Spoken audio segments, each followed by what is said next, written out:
The silver fork rattled against the china. A tiny sound. But it felt like a gunshot in the quiet steakhouse.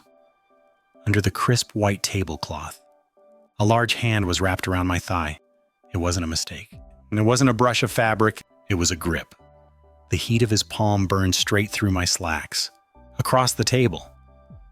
My father was rambling about Q3 sales targets, completely oblivious that the man he was trying to impress, the man holding his retirement fund in his hands, was currently sliding his thumb up my inner leg. If I pulled away, I'd cause a scene and destroy my dad's career. If I stayed still, I was agreeing to play along. I looked up, terrified, and met eyes that were cold, blue and laughing at me. This wasn't an accident. It was checkmate. To explain how I ended up trapped in that booth, I have to rewind to the moment I moved back into my childhood bedroom. You know that feeling when you return to your hometown and immediately regress 10 years? That was my life. The walls felt too close. The silence of the suburbs wasn't peaceful. It was suffocating. I was supposed to be the successful son, the pride of the family. But inside, I was screaming. I needed an outlet. I needed to be anyone else. So, I downloaded the app. I wasn't looking for romance. I was looking for a distraction. That's when I found him. Silver Fox 55. No face pic, just a torso shot in a charcoal suit that cost more than my car. But it wasn't the photo that got me. It was the bio. 2 words. Make me. I messaged him. He didn't say hello. He didn't ask how my day was. He replied with a command. Tell me a secret. And it was like someone cracked a window in a stuffy room. We started talking every night. It became a ritual. I'd lie in bed, phone hidden under the covers like a teenager, and let this stranger dismantle me. He was dominant, precise, and terrifyingly smart. He didn't just want nudes. He wanted obedience. He'd make me wait for hours just to reply. He'd critique my posture in the photos I sent. Stand up straight. You look desperate. It stung, but it also hooked me. I spent my days being the responsible adult, managing clients, nodding at my dad's bad jokes. But at night I belonged to Silver Fox. I craved that vibration in my pocket. He gave me rules. Send a photo now. Don't touch yourself until I say so. It was a game. A digital power exchange that felt safer than real life because he was just pixels on a screen. He was a fantasy. I thought there was a firewall between my secret late-night submission and my daylight life as the good son. I was an idiot. Then came the big dinner. My dad had been a wreck all week. The new CEO was flying in to inspect the regional branch. Dad kept pacing the living room, rehearsing his talking points. He's old school, Dad warned me, fixing my tie for the 3rd time. A real family man. Conservative. Values loyalty. I need you to be on your best behavior. Dad looked so small in that moment. He was terrified of being pushed out before his pension vested. He needed this dinner to go perfectly. He needed me there as a prop. Proof that he was a stable, successful family man. I felt a pang of guilt, but also a weird sense of protection. I wanted to help him. I remember the car ride to the restaurant perfectly. I was in the passenger seat, watching the strip malls blur by. My phone buzzed in my pocket. It was him, Silver Fox. Be a good boy tonight. I smirked at the screen, hiding it from my dad. I felt a thrill curl in my stomach. I typed back, yes, sir. I thought he was miles away. Maybe in a hotel room in the city, toying with me from a distance. I adjusted my suit jacket, feeling smug. I thought I was living a double life that would never intersect. I walked into that steakhouse thinking I was the smartest guy in the room. I didn't know I was walking into a trap that had been set days ago. I didn't know I was about to meet the man who owned my phone, my secrets, and my father's future. The steakhouse was a dimly lit cave of mahogany and leather, smelling of expensive scotch and nervous sweat. I felt like a fraud in my own suit. Dad was practically vibrating next to me, smoothing his hair every 5 seconds, terrified of making a mistake. We followed the hostess toward the back corner. The power booth. I saw the shoulders first. Broad. Charcoal suit. Tailored sharp enough to cut glass. My stomach flipped. It looked exactly like the photo in my inbox. But that was impossible, right? Charcoal suits are standard corporate uniform. I told myself to calm down. I told myself I was being paranoid. Then he stood up. My dad rushed forward, hand extended, voice too loud for the hushed room. "Mr. Sterling, so good to see you." The man turned, and the air left the room. His eyes were the first hit. Pale, icy blue. I knew those eyes. I'd stared at them on my screen for hours, wondering what they looked like when they weren't cropped above the nose. But my brain refused to process it.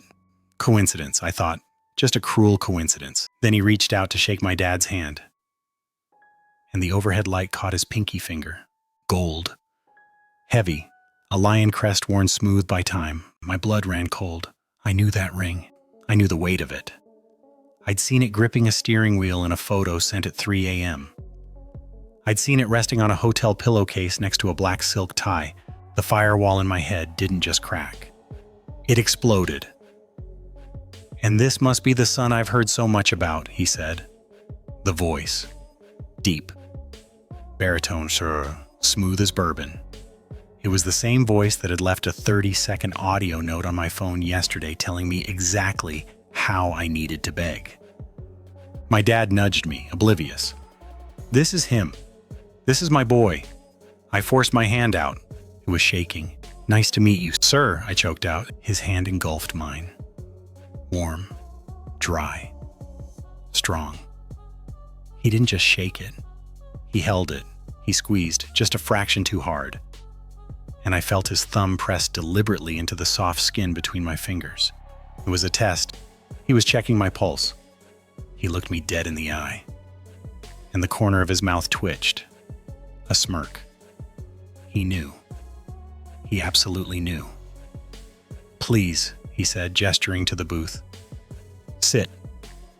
I slid into the leather bench, feeling like I was stepping into an electric chair. My dad sat next to me, immediately launching into his pitch. He was talking about revenue streams and legacy, trying so hard to sell himself. He was selling me, too. "He's got a great head for business," Dad bragged, clapping a hand on my shoulder. "Just got promoted." Sterling Silver Fox didn't look at my dad. He looked at me. He took a slow sip of his drink, the ice clinking against the glass. He watched me with that heavy, lidded gaze I knew so well. In the chat, that look meant trouble. In real life, sitting next to my oblivious father, it meant ruin. I grabbed my water glass, trying to hide the tremor in my hands. I needed to leave. I needed to fake a heart attack. Anything to get out of this booth. Then, my pocket buzzed. One sharp vibration against my thigh. My heart hammered against my ribs like a trapped bird. I knew I shouldn't look. I knew it was him, but the conditioning was too deep. My hand moved automatically. I pulled the phone out under the table, shielding the screen with my napkin. "You're quieter in person." The text stared up at me. I felt the blood drain from my face. I looked up, panic flaring in my chest. Sterling was watching me, his phone resting casually on the table next to his drink. He raised an eyebrow, a challenge. I opened my mouth to make an excuse, to say I was sick. But before I could speak, I felt it. Heavy, warm, deliberate. His knee pressed against mine under the table. It wasn't an accident. He didn't pull back. He leaned in, applying steady pressure, pinning my leg against the table leg. He was claiming his space, claiming me. My dad was still talking. "Loyalty is everything in this industry, Mr. Sterling. It's the foundation of everything we do." "I agree," Sterling said, his eyes locking onto mine, dark with amusement. "Loyalty is rare. You have to know who really owns you." He pressed harder with his knee. The heat of his leg burned through my slacks. The trap had snapped shut. I was sitting 18 inches from my father, and I was completely, utterly at the mercy of the man who had ordered me to my knees the night before. And the terrifying part? I couldn't move. I was frozen by fear, yes. But underneath the panic, there was that sick, twisted spark of adrenaline. He had found me. I muttered a vague excuse about a client crisis, the kind of high-stakes corporate lie my father would respect, and slid out of the booth. My legs felt unsteady, like I'd just stepped off a boat in a storm. I needed distance. I needed to recalibrate the reality that had just fractured. I retreated toward the restrooms, a narrow, dimly lit corridor near the entrance that smelled of citrus solvent and silence. I pushed through the heavy door, grateful for the sudden solitude, and gripped the edge of the marble sink. I stared at my reflection in the mirror. My face was pale, eyes wide and frantic. I splashed cold water on my wrists, trying to slow the jackhammer rhythm of my heart. I told myself to breathe. I told myself I could handle this. Then the door opened. It wasn't the hurried scuffle of a waiter or another patron. It was a deliberate, heavy entrance. I saw him in the mirror before I turned. Sterling filled the frame. In the harsh fluorescent light of the restroom, the charcoal suit looked even darker, absorbing the space around him. He didn't say a word. He just turned and engaged the lock. That sound, the sharp, decisive click of metal sliding into place, rewired the room. It wasn't a public restroom anymore. It was a cage. I spun around, water dripping from my hands. Bracing myself for damage control, I expected him to be sweating. I expected him to panic about HR protocols, to beg me not to tell my father, to offer hush money. I was ready for the awkward, desperate negotiation of mutual destruction. But Sterling didn't look panicked. He looked bored. He stepped into my personal space, effectively blocking the exit. He didn't offer an explanation. Instead, he looked me up and down with that same clinical detachment he'd used to critique my photos in the app. Then he dropped the bomb that changed the entire night. "You knew it was me, didn't you?" he asked. His voice was low, amused, and utterly devoid of guilt. I stared at him, the denial catching in my dry throat. "What? No, I had no idea." "Don't lie to me." "It's beneath you," he interrupted, stepping closer until I could smell the expensive bourbon and the faint, crisp scent of starch on his collar. "You aren't stupid. You saw the ring in the photos weeks ago. You recognized the view from my office window in that shot I sent last Tuesday. You didn't match with a stranger. You wanted this collision." The audacity of it took the breath right out of my lungs. He was rewriting reality in real time. He was gaslighting me, twisting the narrative to make this my fault, my design. If I denied it, I looked incompetent. If I agreed, I was complicit. It was a masterclass in leverage. He wasn't asking for my silence. He was recruiting me into the deception. And the terrifying part wasn't the accusation. It was the sudden, sharp spike of adrenaline that followed it. My stomach dropped, not with fear, but with a dark, electric recognition. He was offering me an out, not by absolving me, but by making me a co-conspirator. The horror of the situation began to bleed into the arousal I'd felt during our late-night confessions. He was controlling the narrative, just like he controlled everything else. And some broken part of me wanted to let him.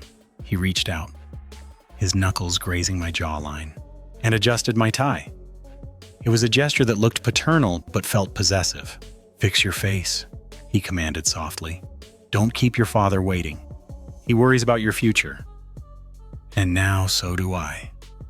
He unlocked the door and walked out, leaving me shivering in the cold tile room. I stood there for a full minute, my heart hammering against my ribs, before I smoothed my jacket and followed him, walking back to the table.